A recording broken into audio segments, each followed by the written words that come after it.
first thing I think of is, what's their diet like? There's a study from Holland that was replicated that showed when you put kids on an elimination diet, they got rid of gluten, dairy, corn, soy, artificial dyes, and sweeteners, 70% did not have ADD after 3 months. Oh boy, is he misrepresenting this study. Hi, I'm Natalie Fox. I'm a registered dietitian specializing in binge eating and ADHD, and let's talk about why it is pretty darn irresponsible for a psychiatrist to be recommending elimination diets to children on TikTok. For starters, this is a study he's probably talking about in his video. So let's talk about what he gets wrong in this study. First of all, it wasn't 70% of children who saw an improvement, it was only 64. And of those 30 children, only 19 of them actually had a relapse in ADHD symptoms when those foods were reintroduced. So when we're thinking about a treatment effect, it's really not 64%. It's actually only 38% that actually saw improvement from the elimination of these foods. It also said absolutely nowhere in this paper that the children no longer had ADHD. They just saw an improvement in their symptoms. This review paper summarizes the body of literature as it stands right now, and there are a few takeaways here. With this research body as a whole, some of the general issues are that none of the studies are blinded. Most of the people who are participating are doing so because they think diet is the issue. And in the studies that try to challenge these trigger food in a placebo-controlled blinded way, the true response rate dropped. So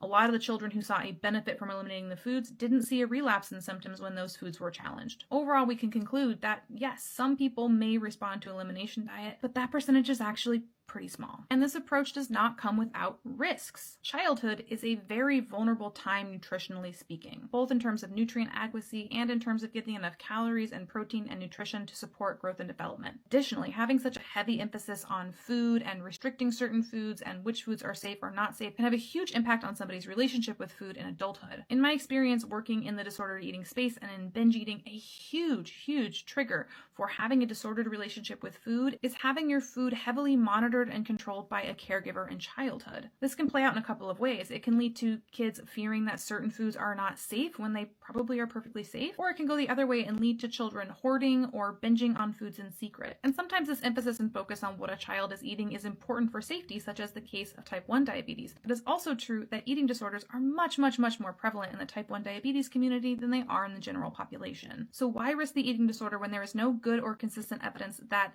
doing this kind of diet is actually going to be effective for most people? It is particularly irresponsible to casually throw out the idea of following an extremely restrictive diet for children to your 3 million followers based on just one study that you didn't even read properly. And even if there was a robust body of evidence supporting the idea that elimination diets are helpful for ADHD, which there just isn't, it is irresponsible to talk about that on TikTok without also mentioning that any sort of elimination or restrictive diet, especially provided to children, should be medically supervised, and probably only short term.